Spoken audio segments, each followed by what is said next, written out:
Hey cycling community, this is Steve Grustis, the Cycling Greek, and this is day 2 of the X Block. Since day 2 has fallen on Christmas, I made sure that the design accounted for that. Yesterday I had a big training ride, and tomorrow I'm going to have a big workout. Look for that. As many of you know, I put on races, and this year I'm going to have a new road race, so we're going to talk about putting on a road race. The main thing that you got to look for is safety for the riders, first and foremost. Now, there's two things that are needed for this race to happen. One is labor and the other is money. With labor, I have my team.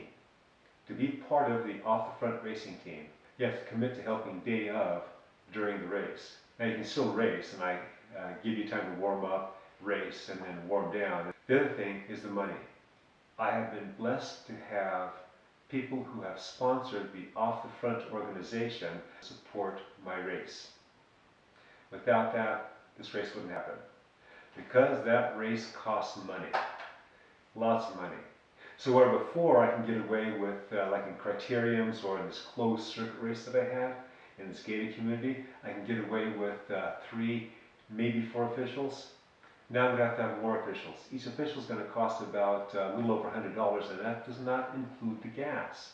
The farther they live away, the more gas I have to pay. Not only am I going to have officials at the finish line, but I'm going to have officials at the start line, which is going to be about a mile away from the finish line.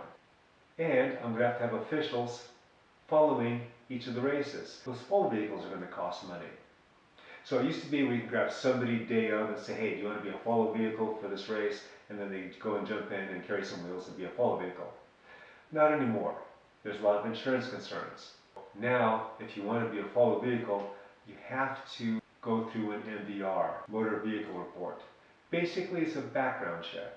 Each follow vehicle is going to cost about $55. Doesn't stop there. We're going to have 2 CHP out there so far, and if the Madera County requires that I have more, then I have to get more. And each CHP is going to cost me about $900 for the day. So you can see where this starts to add up.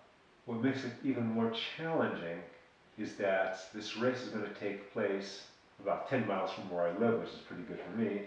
But I live in a lower racer demographic area in the NCNCA, the Northern California, Northern Nevada District.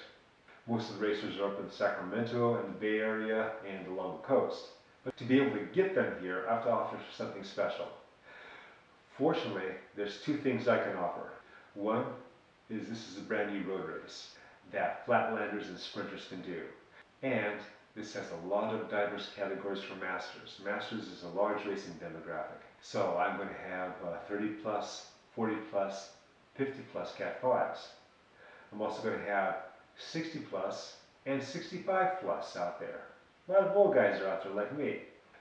Not only that, we're going to have 35 plus, 45 plus, and 55 plus Cat 3s, 4s. So there's a lot of specific categories to help draw people here. So these are people that may not race as much because of the competition that they have to encounter. So when I start to narrow down the categories and the age groups, then people start to pay attention and think, you know, I can go do that race, I can have fun with it. There's a lot more time that goes in. You have to go and deal with the CHP, with the different municipalities. I have to go notify the people along the course. So I figure I earn about 20-25 cents an hour. Good thing I love doing this. Look for the off the front Hensley Lake road race. Look for tomorrow's workout, and remember, comment, like, subscribe. The Cycling Greek.